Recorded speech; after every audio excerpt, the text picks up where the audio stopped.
Come on, Brian. Leah Hollins has her hands full with two little boys and a girl. She is trying to raise them right, trying to raise the boys just like her daughter. I believe in intimacy and affection, so I try and show them the same thing, because when they grow up, I want them to be like that. So what does that have to do with paying for sex? Possibly a lot, according to some Metro doctors.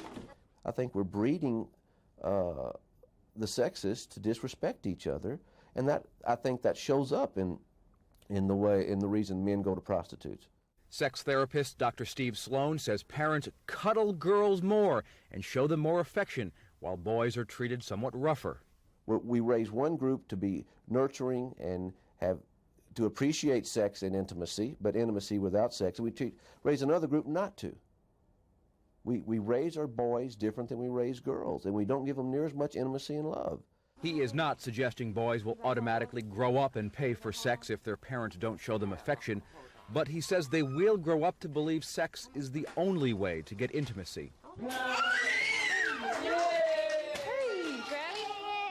Penny Rogers and her husband Bill are also trying to show affection equally to their little girl and boy. I hope he grows up being a very caring young man. Bill is a very affectionate, caring person, and he shows that, and I hope he takes after Bill. Hopefully the myths of boys being sissies or whatever by kissing their father or showing affection to their fathers or brothers, hopefully that's not too prevalent today. But Dr. Sloan says, unfortunately, it is. We ought to be hugging our sons, and I hug my father every time I go home to Kentucky. I kiss him. I kiss my mother, and also, but people stare.